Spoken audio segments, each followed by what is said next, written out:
Welcome to Sex Ed with DB. I'm your host, Danielle Bezalel. Let's get into it.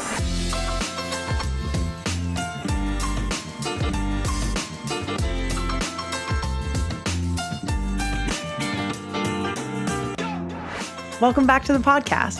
If you love and support the work that we do, join my crew on Patreon to win amazing prizes like our adorable merch, exclusive behind-the-scenes content, private sessions with yours truly, and incredible sex toys. Go to patreon.com/sexedwithdb to join my crew. Get discounts at all of my favorite brands at sexedwithdb.com. And follow us on Instagram at sexedwithdbpodcast and on TikTok at sexedwithdb. If you want to partner with us, email us at sexedwithdb@gmail.com. In a world that constantly encourages you to change, it's bold to just be yourself. Sexual expression and satisfaction are different for everybody, so rather than conforming to others, focus on falling in love with who you are. Lion's Den sources the very best products to help you find what you like and help you feel confident expressing your sexual desires. You can get 15% off in-store and online using code SEXEDWITHDB at lionsden.com to begin exploring everything about yourself. Follow them on social at lionsdenadult on Instagram and TikTok. When it comes to anal sex, what comes to mind? If you're a beginner like so many of us out there, maybe you feel scared, unsure, or just plain uneducated. Future Method can help with that. Founded by a doctor and anal sex expert, Future Method develops science-backed products and non-judgmental doctor-led education to maximize pleasure, eliminate injury, and empower the way people choose to play in the bedroom. They even have a blog started by the gay community and now for everyone that puts education at the forefront on topics both popular and taboo. Use code SEXEDWITHDB for 15% off at futuremethod.com. Finally, we can travel again. If you're like me, I bet you want a little pleasure while you're away, but can't fit your entire sex toy collection in your carry-on, huh? Say hello to the Magic Wand Mini. Born into such a famous family, this little wand has quite a reputation to uphold. Challenge accepted. Offering big power, multiple speeds, and unsurpassed quality, the full-featured Magic Wand Mini is more than simply a smaller sibling. It's here to create a legacy all its own. Want to win a Magic Wand Mini for your next trip or staycation? Go to sexedwithdb.com/magicwand to learn more. Excitement, intimacy, anticipation, contentment. Uberlube lets you feel all the things you want to feel when it comes to sex with yourself and with a partner. It makes sex better for everyone by reducing friction and increasing pleasure. Recommended by leading doctors, Uberlube is body-friendly, free of parabens, preservatives, and petrochemicals. Plus, Uberlube is latex compatible, so it's safe, effective, and pleasurable to use with condoms. Try Uberlube now with code SEXEDWITHDB for 15% off at uberlube.com. Understanding how to love ourselves and our bodies can take practice, time, and energy. Freya believes that it's really important to invest in loving the body you're in, and pleasure plays a huge part in that. I know it does for me. When I'm able to access my pleasure, I'm able to feel and see my body in a whole new way. My pleasure empowers me. That's why I love Freya. It's more than a razor and a vibe. It's a movement to practice loving ourselves with intention. For those who haven't tried a vibrator, this is a great first-timer product to venture into and explore your own pleasure. Learn more about Freya and their self-love movement at highfreya.com/sexedwithdb. Remy, welcome to the podcast. How is it going? Danielle, thank you so much for having me. I'm so happy to be here. Fucking stoked. You're our last episode of the season. Stop! Yeah, it's a big deal. We saved these slots. We're finishing with the girl who finishes. Yeah, that's going to be a bumper sticker by the end of this. I'm going to go on to Redbubble and make it happen. Yes. Cool. I'm really glad to talk to you. You're someone who I've been very impressed with and very much admiring from afar. And just am really excited to talk about our similarities offline. We talked about how we're both East Coast Jews. There's just like already kind of a level of understanding that we don't really need to explain to other people. There's just like some telepathy, some anxiety, some diarrhea, like some things happening here. Danielle's like, I'm going to take a deep breath before this. I'm like, I'm going to stretch. Yeah, we're getting prepped. We're getting ready. But, you know, for those who don't know you, why don't you go ahead and introduce yourself, or maybe they do know you and they just want to hear you introduce yourself and just talk about your podcast and what you do. Yeah. So hello, I'm Remy Kassimir. I am a stand-up comedian and a podcaster, and I host two podcasts. One's called Diet Starts Tomorrow, where we break down diet culture and all that stuff. And the other one is called How Come, How come I started? Because at 27 years old, I not realized, but I contended with the fact that I had never had an orgasm, not with a person, not by myself, not ever. And I was like, this is very frustrating. And before stand up, I thought that it was kind of like normal because my friends weren't really talking about them having orgasms or anything like that. So I was like, oh, everyone just must be like me. And then when I started stand up, I saw all of these women or AFAB people, non-binary people with vulvas, you know, talking about their orgasms on stage. And I would be like, wait, what? And I would like go up to them after and I'd be like, oh, that joke was so funny. And they'd be like, that wasn't a joke. Yeah. And I would like ask them like what I should do. Or usually they would just like tell me things that they thought I should do because everybody was like, oh my God, you poor baby. Like, they're how like did you giving get you this lists. far? Yes. They would give me assignments. They even called them like, my friend Esther Steinberg, I'll never forget. She was like, go home, rub your clit for like 30 minutes, like really get in there. She goes, or I could lend you this guy and he's amazing at eating pussy. Did you take her up on that? I did not. Okay. It's never too late. No, at the time I really had to unlearn that too. I didn't think I liked having somebody go down on me just because of what I, you know, heard in the media. Guys don't like it or people don't like going down on pussies. And I was like, I never want to make somebody do something they don't want. I haven't, but fuck that. What the hell? You haven't? My boyfriend and I watched the first episode and then we were like, I don't know. I mean, yeah, definitely is very like bad towards women for sure. Yeah. And the reference that I'm making, no spoilers, the show is like 25 years old or something like that. So it's like, it's too fucking late. If you missed out, then this is your fault. But Junior Soprano, who's Tony's uncle, there's this whole thing about how he calls it gay, right? Yeah, he's like, oh, going down on him, or like he likes it, but then once it like comes out that he likes it, he like is so pissed about it, and everyone thinks that you're gay if you like eating pussy, which is just so funny because that is the opposite of what that is. Is it gay to eat pussy? Like, send your hot takes at eatingpussy.com. No, that's a website. It's for sure. so funny that was a thing because one of my second episodes of How Come, I had a friend come on and he told me that his friends used to tell him jacking off was gay. And like all of this is like homophobia that's unnecessary anyway, but it's all stuff that you're like, wait, that stuff's not even gay. Like, right. Inherently, it is not. No. Whoa. Okay. So. But anyway, so they would give me those assignments, and sometimes I would start them, and then I would like give up halfway because I was just like, I'm broken. Like this is sad. This is actually like depressing me. And then sometimes I would just not do it for the same reason. And then I kind of realized that podcasting was getting a lot of people work. This is some inside baseball. But I'm a stand-up. I wanted more work. And I was like, I see podcasters that are just getting on stage because like they have really successful podcasts. They're not even like that, like smart, big into stand-up, you know, whatever. Like they just started stand-up. They're getting booked everywhere.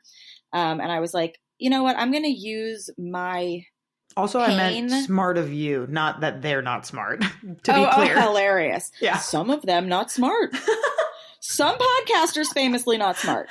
Myself being one of them. When I started How Come, I was very, very stupid.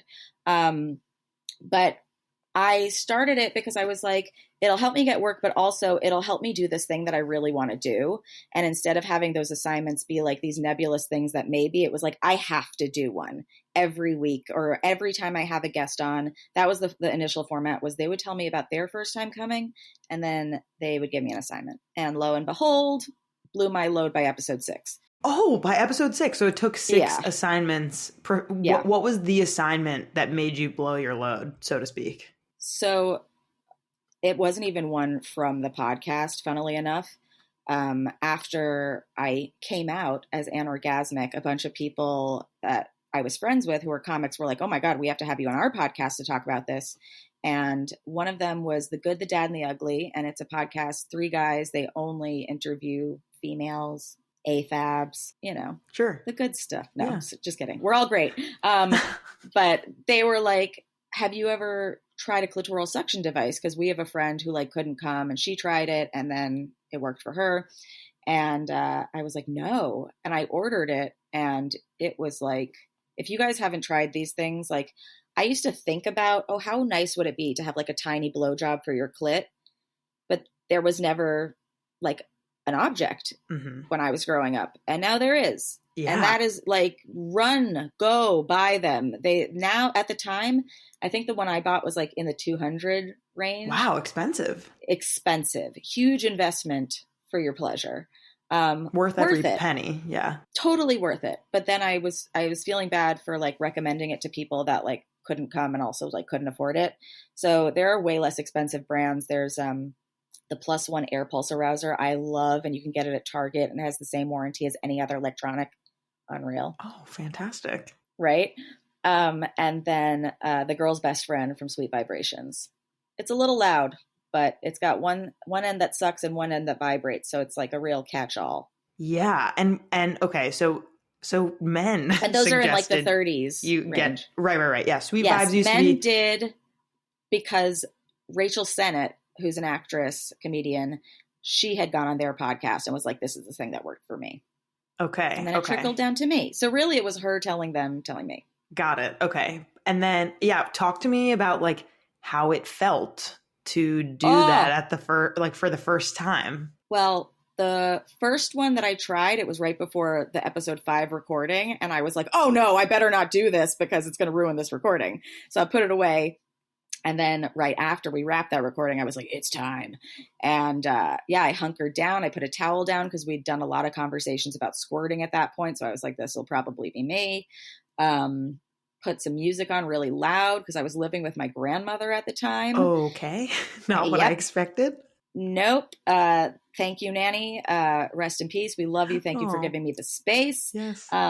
But yeah, she had come home right before I was going to do it. And I was like, could you just get in your room for like an hour? Like, and just like close the door. Like, so, I don't want any weird stuff happening. And so I still turned the music up because I was like, what if I scream? I didn't know how I was going to react. Like so much of it was like fear-based, I think. And then, I just went to town, and within like 30 seconds, I feel I was like quite fast squirting. Yeah. And so I ran to the bathroom, and I knew that I hadn't felt the orgasm yet. A lot of people don't know that like they're not one and the same. Like you can squirt without having an orgasm. You can orgasm without squirting, obviously.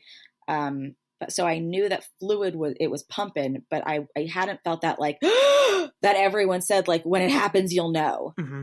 I was like, I know that I don't know yet. So I like hunkered down again. I put my hands down on like the sink. I was looking at myself in the mirror. I was like putting the setting up to like 6. I was standing, which don't try this at home. I mean, like you might as well.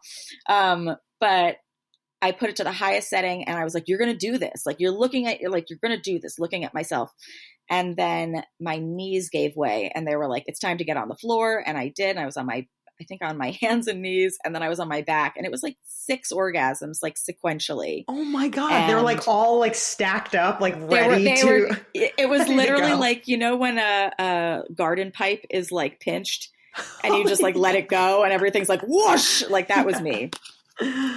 Whoa. So yeah. And then I was so happy, but then I immediately started crying because I was like, oh my God, do I have to end this podcast? What am I going to do? Am I going to have to trick everybody? Yeah. And I had also just accepted, there was a show on Netflix that it's called Explained. And they reached out to me because they were doing an episode on the female orgasm. They were like, we want to talk to somebody who hasn't done it. And I said, yeah, sure. I'll do it. And then I did it. And I was like, oh my God, they're going to fire me. Like they're not going to want me. Right. But not true. I still did the show. Thank you to Explain. I mean, it's still, for years and years and years, you still hadn't experienced until that. 28 years old. Yeah. Wow. Okay. Yeah. Well, okay. I have so many more like follow-ups. I got, first of all, like, congratulations. I think like while orgasm doesn't have to be the goal, like it's fucking awesome for a lot of people to experience orgasm. Oh my God. It's so fun. And being able to experience it alone. Like, I know it's not always the goal in sex with another person because like, it's intimacy and it's touching and it's being held and stuff. But like, I feel for me, the goal was always do it by myself. For sure. Like feel really self-sufficient and like be able to have like, it's a tremendous stress release. Like it's good for your body. I didn't realize that. Like all we learned in sex ed was that like penis, vagina, baby, Yeah. And I was like, if you want to teach us not to have kids, like teach us how to masturbate. Correct. I mean, I think it's unfortunately so wrapped up in like ab only and religion. And there are so many pieces to Yeah. it about shame and about who is teaching that information. And more likely than not, they weren't taught that masturbation was an okay and Yeah. should be celebrated form of pleasure and self-expression. But They talked about it a lot for people with penises. Like they were always like, oh, of the boys will be ejaculation. masturbating all the time. Yeah. And they're going to have boners. And because of the boners. Because of the don't make fun of their boners. Right. Yeah. Like they're going to have boners. Yeah. And I would be thinking, I'm like, well, like if clits were having boners, which they are, same embryonic tissue, but I remember sitting there and going, I'd have a boner all the time. I have a boner right now. Absolutely. You know, like people just can't see it. Yeah. There's also, I'm assuming you have you seen Pen 15? Yes. Okay, it's one of my favorite shows of all time. Listener, if you haven't seen Pen 15, run, don't walk to your Hulu account or steal your family members, as I do, and watch all 3 seasons of Pen 15 without getting up from your couch, because it's so good. It is basically 31-year-old actresses who are playing themselves, but they're in the 8th grade in the early 13-year-olds. Yes. And exactly, as 13-year-olds in the year 2000, and all of their castmates like in school with them are actual 8th graders or 7th graders or whatever it is, and it's fucking hilarious. And there's a masturbation episode where they really depict like her getting like super horny and like there being a heartbeat in her vulva and like all these random things that like make her horny. Like they're reading about like desert hills and she's just like touching the hill like on the textbook and she's like her nips are getting hard and like it's Hilarious. Like this whole thing. It's so good. But okay, so I love that they have adult actors doing it because it's like, okay, we can feel okay about watching this. Like, we know the story that it's a child, but like, I wouldn't want to watch a child do that. No. I mean, I think, but I think like Bo Burnham's 8th grade, right? Like there are similar themes. I don't know if you've seen that. I never saw 8th grade. I need to. It's very good. It is an actual like, you know, young people cast and centers a young person. And there isn't really stuff around like masturbation, but it is around like, there, you know, awkwardness and puberty and relationships and friendships and like trying to be someone in this age of the internet. Like we're lucky that we didn't really have to do that when we were that young. I feel like for young people today, it's very stressful and like a lot of like perpetuating this idea that you have to be cool and you have to be, I mean, there is still that, but now it's like the internet is involved in that and social media. Yeah. Yeah. Which is tough. Okay. I was going to ask a follow-up question about when you were a kid. Were your like girlfriends like talking and your guy, I'm assuming your guy friends too, like talking about masturbating and what were you ever like feeling like what you were masturbating, you just never reached an orgasm, or what was that experience like for you when you were younger? Yeah, boys would talk about it kind of like their whole thing was mainly just being like, oh, we're all together, let's watch porn. So that was certainly something. And I didn't have any close girlfriends that we would talk about it with. I remember at camp, there was one girl that would announce that she was masturbating and other people would be like, yeah, me too. And I have always been of the mindset that if I'm not going through it, it doesn't exist. Like you're lying, you know, like when I was really little, I was like, allergies, please, you're dramatic, you know? I don't have those. You're just seeking attention. Oh, wow. And so there was conversation around me, but I didn't believe it. I was like, there's no girls having orgasms. Like I've been masturbating every night and it's not happened to me. So you like, were? Oh, all the time. I had my hands in my pants all the time. Got it. So you were engaging in the pleasure and it felt good. And you were just like, this is cool. And this is enough for now. And it would always get to a point that I'd be like, now what? Right. Because it didn't reach that peak for you. Yeah. Yeah. And I also was very hole centric instead of clit centric. Right. For some reason, I thought the clit was a dirty word, a dirty thing, and also just not true. Like when myth. People would be like, that's the thing you have to focus on. I was like, no, but the sex is the penis vagina. So that's what you work on. So I would like put like a hairbrush, like the handle, I would put like a condom on it and like try to put it up sometimes, you know, like dildify your hairbrush. Right. And I didn't realize, which I learned on like, I think the first episode of How Come, that I think it's only like 8 to 25% of people with vulvas can come from just internal, like penetration. Mm-hmm. Yeah. Everybody else needs clitoral stimulation either before or like during. Exactly. Yeah. The stat I have is like, yeah, exactly the inverse of that. 70 to 80% of Yeah. people with vulvas need or desire clitoral stimulation in order to reach orgasm. Yeah. Which is a lot. And we don't even teach Who knew? about it. Not me. At all. So were you not using sex toys until the suction-y? No, I did. I had a boyfriend, my first boyfriend. I started dating my senior year of college, and 2 years into us dating, I said to him, I think I've never had an orgasm. And he was like, okay, we should probably work on this. Wait, I need to pause you. 2 years into you dating, he didn't recognize that throughout the sex you were having? Nope. I don't like that. Yeah, I don't love that, but I also... You wouldn't fake it? No. Okay. But the way that he explained it was like, you always seem to be having a good time. And I was like, yeah, sex is fun. Like I'm making love with somebody that I care for, you know, like I love kissing. I'm a child raised on rom-coms. Like, of course sex is fun. And I was coming from a world where sex is validating and like, yeah, that is what I was enjoying. But he was never asking like, did you come? Or like, oh, you came so hard last night, you know, like he just kind of assumed. And he said, everybody I've ever had sex with came or whatever. And so he thinks. Right. I was like, are we doing the same method with them? We're just not asking and assuming. Right. Then yeah, you're going to have a pretty good record.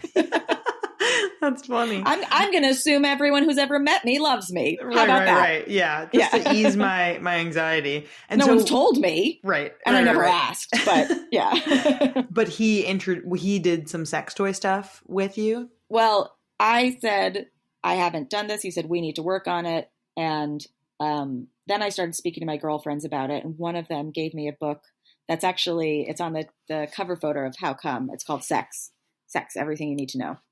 And so that was one of the things. And she was like, and you should go get yourself some toys.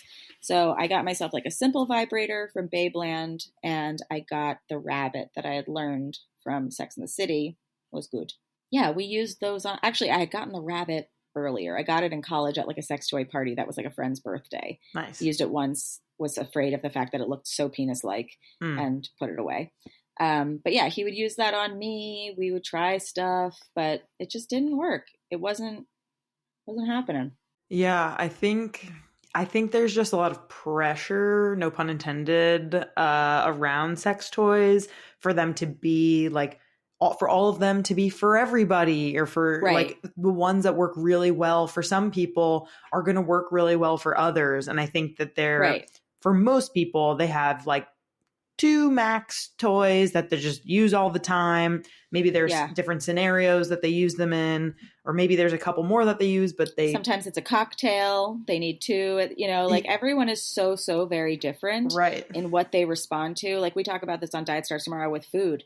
Some people feel more comfortable having like an all veggie, like really like healthy diet or whatever. And that like gets them going. Some people like myself feel better after like nuggets from McDonald's, you know, like you have to listen to your body, and you can take advice from other people and like try everything for sure. But like there's so many toys now. And if one doesn't work, it doesn't mean that it's like the end of the world for you, which is kind of what I assumed. I was like, I thought the rabbit did it for everyone. Yeah. Like I thought the vibrator bullets did it for everyone. Like that's what I've heard.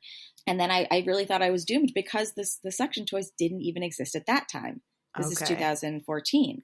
So this is a newer invention, perhaps. Yeah. Yeah. Okay. And there's new ones coming out all the time still. Right. So, and what's funny is now, and it's not funny, haha, but it's like, since I have unlocked orgasms with the suction thing, I know more about my spots. Like my clit, I'm a upper left-hand quadrant person.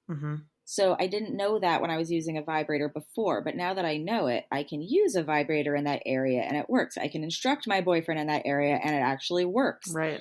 So it's cool.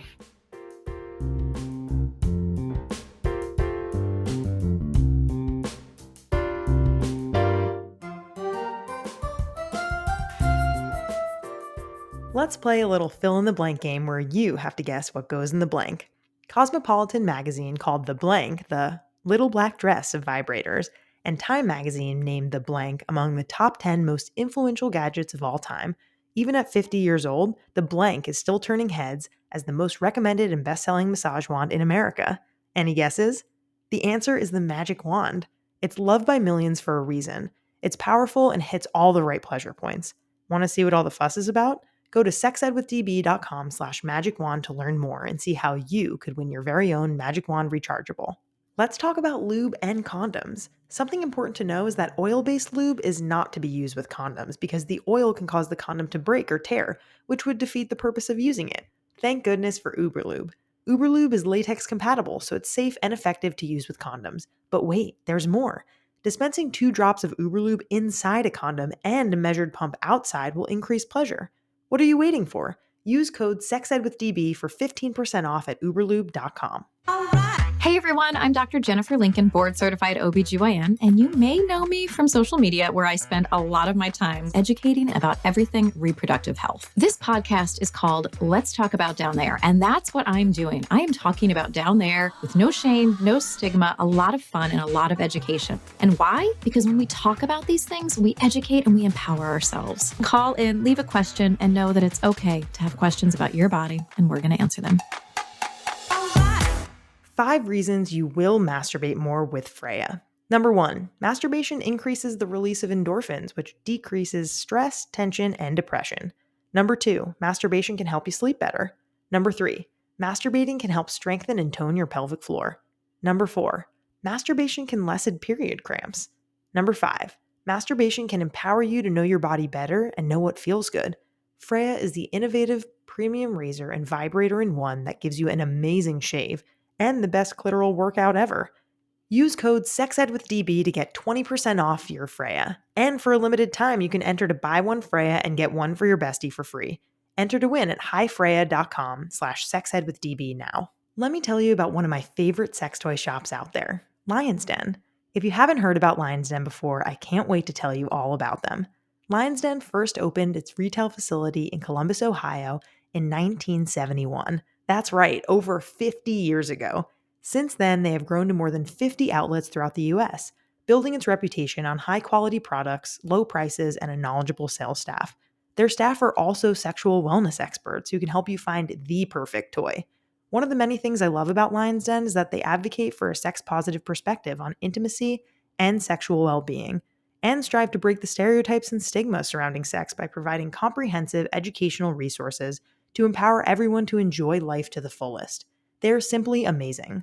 Lucky for you, Lion's Den is giving my listeners an exclusive discount of 15% off your purchase in-store and online with code SEXEDWITHDB at lionsden.com. What are you waiting for? Get your amazing Lion's Den toy now.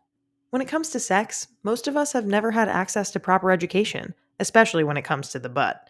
This means both beginners and experienced players have had to turn to porn, friends, or Reddit to figure out how to properly prepare, play, and care for our butts. This doesn't sound safe now, does it? That's where Future Method comes in.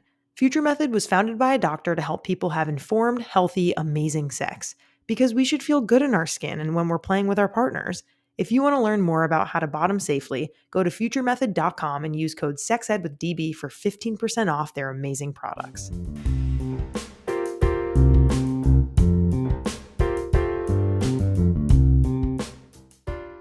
Yeah, I was going to ask, like, once you reached orgasm after, episode 5, and you're what? 6, over after episode 6, you're over 100 episodes now into your podcast? Yeah, almost 200. Holy shit. That's, first of all, congratulations. That's Thank you. A lot of content, a lot of dedication. I think we're on like 130 or something like that. Nice. I don't know, around then. So yeah, a lot of stuff. But I'm wondering like how you kind of unlocking that next level of your pleasure has impacted like sex with yourself, sex with a partner, your confidence, how you feel about your body. Like what has it changed for you? It's all of the above and in such positive ways.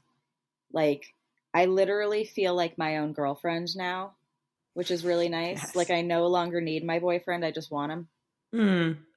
And that's really nice. And I think I've been able to speak up more my sister always says this, if you can speak up more in the bedroom, you can speak up more in the boardroom and vice versa. Like it's just made me a more outspoken person in general, more confident. And yeah, like more secure in my choices, and definitely I think quote unquote better at sex, because before I thought it was like, okay, how do I do it to get him to come as quickly and explosively as possible? And now it's like, okay, how do I get both of us to have a really nice time? Yeah, maybe it takes like the worry a little bit off of it if you're just feeling like, hey, like I know now how to get me to this place, so we don't really need to focus so much on it, or I don't need to obsess about it. Or like, and he's really great too. He's not one of those guys that feels threatened by toys. Like he's like, this is a helper, you know? That's exactly it's right. An alley-oop. Right. It's a teammate, right? It's just kind of like, why would you feel like you need to compete against something that can vibrate like the Dickens, and you can't do that? And there are all these your body can't do that unless you're like having a seizure, and we don't want that. I don't want that. We're taking you right to the ER if that's happening. Yeah. Okay. Let's talk a little bit about, like, I want to hear some of the guests that you've had on your podcast, because you've had some really awesome guests. Some of the ones that I saw were Margaret Cho, like Dr. Emily Morse, who's like Sex with Emily. You know, she's like the goddess of the sex podcast world. And I want to know, like, what are some lessons maybe you've learned from like any particular guests that stand out? Lessons from specific guests. Okay, so one of our biggest guests that was really like wonderful to have on and just so surprising was Fran Drescher. Love her. And love her. And she was so open about her experiences, specifically surrounding sex and trauma. And that is a massive thing that I've learned from not just her, but like a bunch of our guests. Just her being at this level really showed me like the majority of us have been through some kind of trauma or assault. And I always associate that very closely with pleasure or a lack thereof, because how could we feel like our bodies are important or our bodies are our own when other people have made us feel otherwise? And just, acknowledging that and taking back the power as people who are survivors, and realizing like you still can be a totally sexual person, and that it's not totally far gone. You're not broken. Everybody can have a healing journey and become very successful in life, but also in sex and orgasms and self-care and stuff. That one I thought was just like really huge, because I don't know, you see very confident people and you assume nothing bad has ever happened to them. Right. That you're the only one. And there's a lot of solidarity out there, which has been really nice. Yeah. Have you seen the Pamela Anderson documentary yet? I haven't watched it yet, but I was just finishing up. My friends have a podcast called Celebrity Memoir Book Club, and they did hers, and I've been listening to it. So I'm really excited to watch the doc next. Yeah, I won't spoil it for you, but it definitely brings up those exact themes of like this idea of how I know.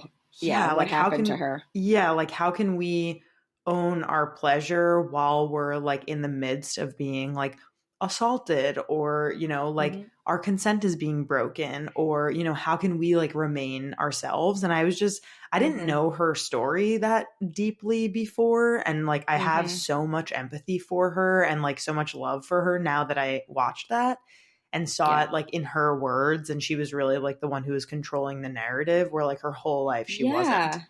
Well, that's what's really interesting about her too, is I've always seen her as this person that, of course, she is struggling because she's been objectified this whole time. Like, let's take assault out of it. Like, as women or people who've grown up in AFAB bodies or were raised as women or whatever, you're expected to look a certain way and cater to standards of a male gaze or standards that aren't your own or whatever.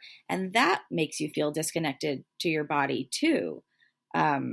So just learning that she has these additional layers, I was like, man, you've really been through it all. Yeah, absolutely. Yeah. And like, she like talks about choosing and being empowered by Playboy and like posing nude and like how that was a choice of hers. Right. And like, And there were just so many things that were out of her control with the whole sex tape incident.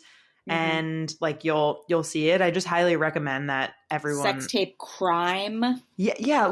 It was literally a crime. Like literal the first revenge porn, but it wasn't even done by the person that she did it with. Right.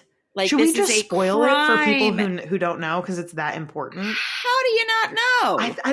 I don't think that we're talking about 20-year-old stories, Danielle. I know, and we're but like, spoiler alert, OJ did something bad. Okay. Fair critique, but I'm just saying I don't think I knew the fact. Okay, whatever. I'm just gonna say it if you don't know. Yeah. So basically, like her and Tommy Lee were married. They made a sex tape. They put it in their safe in their home. They had construction going on for months at their house, and someone, who knows who, construction worker, someone who came on and off the property, maybe a manager, who knows, stole the safe. No, we know who it was. Oh, you do know who it was? Yeah. So all of this was documented in the it's not unlicensed. The show Pam and Tommy that was on Hulu. And they go over that in the documentary, and she's not happy about the show. Of course she's not happy about it. Of course she's not. And do you know how they even made the show without her consent? No, how did they do that? They bought the rights to a Rolling Stone article written about their relationship. That's so it's like the rights to your story, but via someone else's story about it. Like, that's so fucked up. It's so fucked up. So they figure out who did it. Oh, yeah. Is this person being tried? I believe he was. Okay. I don't know. I need to look into that more. But he was a guy who was working on their house, and they tried to make him a sympathetic character. I watched the first episode. That's what they talk about in the documentary of being like, did you know that they're making it seem like Tommy Lee did something to provoke this construction worker to steal this sex tape? He owed him money, and it's like, okay, but what? Like that's not, and that's not even what happened. It's not tit for tat and all. Yeah. And it's fake, and it's just so problematic that she, again, like it's traumatic for her because she literally had her property stolen. And then she talks about this in the documentary, but she's literally like in the courtroom being like, my property was stolen off of like my property. I didn't consent to this.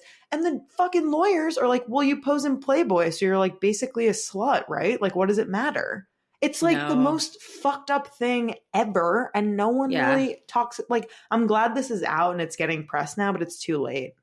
Do you know what this kind of reminds me of, though, is what a discourse that's going on right now is, there was a Twitch streamer who she, I guess, plays video games or something like that. And somebody made deep fake porn of her. Oh, I've heard of this. Yeah. And it got sent around or whatever. And she is rightfully disgusted and upset and like feels ruined by this or whatever. And there's this discourse that it's like, well, like there's women that they're already doing OnlyFans or whatever. We're just whatever. And it's like, there's the consent factor. When somebody makes OnlyFans or somebody signs up to do Playboy, they are signing up to do that. And they're making money allowing off of it. You can still go see Pamela's Playboys if you want to. Right. You can still sign up for people's OnlyFans. Yes, give them the money, give them their due. It's the same, like, okay, somebody posts a thirst trap on Instagram. Amazing. They're allowed to. They're saying, look, but once you take that person's face and likeness and you do something that is without their consent, that's disgusting. Completely. And it's all disgusting. About power. It's a crime. Yeah. And it's all about this feeling of, well, I like it because they didn't want it out there. Yes. You know? And that's people love when there are celebrity nude leaks. Right. But they didn't buy the magazine? Yeah. So you don't just want to see her naked. You want to see her naked against her consent. And it's not a surprise based on what kind of sex education people are getting, based on the fact that sex and masturbation and conversations around that are so taboo that it's been put in this underground proverbial space where people aren't allowed to access it unless they're doing a naughty thing, and then it's sexy because they can't talk about it. And well, that was the thing I was saying with like the boys who would show us porn and stuff. The porn that they were raised on, porn that most people were raised on until recently is very male-centric, penis-centric porn. It's how to get the guy off, and the women are being used as fleshlights, basically. Yes. Like that's what they're learning about consent and sex.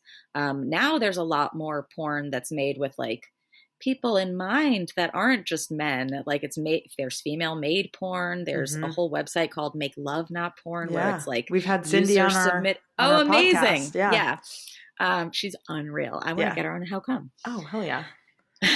Yeah. Wow. Yeah. And maybe I'll just listen to your episode. You could do both. Why not? It's a both end kind of thing. ¿Por qué no los dos? Yeah. Okay. We've gone on a good tangent, but I do kind of want to get back to this idea that like for you and back to like you kind of like go like doing How Come and kind of making this part of your career, right? Like how have your like, I mean, speaking of like how the media affect women, like how has you doing this and making this something that you talk about your pleasure and you talk about your orgasm or lack thereof affect like your family, if at all, or how are they supportive, or your friends or your relationship? You mentioned you have a boyfriend right now. Like, is that something, are they kind of like also in entertainment so they understand, or has it been something that you've had to kind of like negotiate or explain? Like what's, I guess, like what happens around that? So my parents are both medical professionals. Okay. What do they do? And so my dad's a surgeon and dermatologist. My mom is a registered nurse. And my mom's an OBGYN. So maybe there's there's something here. But so they've always been very sex positive people in general. Like we didn't have too many sex talks, but I remember my mom saying sex is supposed to be fun. Cool. Which is really great. And because they come from a medical field, they know that it is important. Like they were like, our daughter is missing out on something that's like physically good for you. And they were very supportive of that. My sister was super supportive. She was a researcher at John Oliver at the time. So she came on and reported with me and did a bunch of my initial research just to make sure all the stats were correct and that I didn't feel alone or weird. I love Last Week Tonight also. It's like one of my favorites. I know. They do some really good work. Yeah. And my friend reaction was the most disappointing because the people that I grew up with were, some of them said, ew, Remy, TMI. Somebody said, don't start that. That's like, ugh, whatever. That was something that I had to overcome. They've all come around and been like, oh, wait, this was really important work and sorry. And you know, when you get successful, that's what they say. Everyone comes back and they're like, oh yeah, that was a good idea. And you're like, yeah, no fucking thanks to you. Which I would prefer, honestly. Yeah, grovel. No, but like do that instead of being like, no, it's still stupid. Oh, like, do people like double down after it's like been successful? No. I'm saying I'm sure some people do that about other stuff, but like that didn't happen for me. Oh yeah. Oh. But yeah, they have turned around, and my boyfriend I have been dating the entire time. Oh, great. Okay. Yeah. And he's a comic as well. So he's used to me talking about everything ever on stage. And he does the same thing about me. Sometimes we'll do shows together. He'll talk shit on his girlfriend. I talk shit on my boyfriend. Nobody knows who we're talking about. Oh, fun. Wait, okay. So there's this like privacy element, but that's a funny dichotomy actually of this idea. It's a little fun. Cause then it's a little secret for you guys. Yeah. And yet you're both making it seem like everyone's in on it. So there's this kind of like psychological openness, but at the same time, rightfully so, you need your own boundaries and your own privacy. And that's a great way. Sometimes I tell them for sure. And the people in the audience who know, like, I'll be like, oh, give it up for Ben's girlfriend, Slimy Pussy or whatever. And they're like, like, we know that's you. But he was very supportive the whole time. We used to get really annoying questions about like, oh, does he feel like emasculated? And it's like, what do you mean? His feelings were hurt as a boy? Right. What does that mean? Let's like really break that down. I think that's does good. That mean he's bad at sex or whatever? No, Remy was bad at sex. Remy was with herself for 27 years and couldn't unlock it. So how could I expect Ben to do that? Right. And he tried very hard, and he's always been very supportive and sweet, and love him. That's so wonderful. How long have you all been together? 7 years, baby. Nice. I've been with my partner for almost 7 years too. Nice. Long time. A lot of similarities 7 years. here. That's why we were stretching before. It's the 7 year stretch. that is. Oh, very good. Seventh inning stretch. That's seventh good. Inning stretch. Right. Yeah. Wow. Okay. You're very fun, and I've really enjoyed talking to you. And thanks. Thanks for being on this podcast. Yeah, I mean, like as I said, 20th episode, right? So we're imparting maybe some wisdom here for the last episode of the season to our listeners. If people are listening, because our listeners we've found through Instagram story quizzes, no less, that people are really interested in hearing content around orgasms and pleasure. And I'm sure it's just a general indication that they're thirsty for that content because they didn't receive it and they're not really getting an authentic version of that elsewhere, maybe on the internet.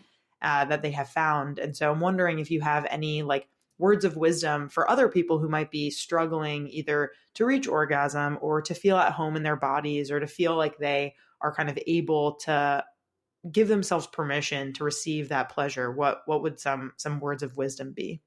Yeah. First of all, you're not alone. Hi, I was you a few years ago. So don't think that you are, don't think you're the only person this has ever happened to, and don't think that there's no way that you'll ever be different because you saw it with me. And not to plug, but listen to How Come, at least season 1, episodes 1 through 6. Do my assignments with me. Don't just listen to them. A lot of people will write me, I tried everything. And then I'm like, did you do them? No, I listened to all the episodes. No, you have to do them. Some of them, if you can't figure out, like there's like a tantric massage or like a female masturbation class, DM me. I will send you alternatives that you can do, little modifications. But yeah, do it and dedicate the time to yourself because you deserve it. And it's going to be a whole new world for you. And I'm very excited. And if you're craving extra cum content just because you're thirsty, we have congratulations, first time coming stories on most of our episodes. So the well has never run dry. So to speak. Yeah. Amazing. That is wonderful advice. Where can people find you? How can they get to you on the internet? Yes, come find me on the internet. I live there. My handle is Remy Kassimir. You can find How Come at How Come Podcast. My other podcast is Diet Starts Tomorrow, also on Instagram. And my cat is Gracie Muse. Gracie Muse. Like the diner in New York. Yeah, that's so cute. I have a cat named Ruby. Oh, I love a Ruby. Yeah. Anyway, I digress. Thank you so much. Gotta finish up with pussy though, right? Oh, nice. I really didn't even make the connection. Thank you so much for being on. This has been so wonderful. Thank you for having me. Yeah, so nice to meet you. And I hope that we can work together in the future.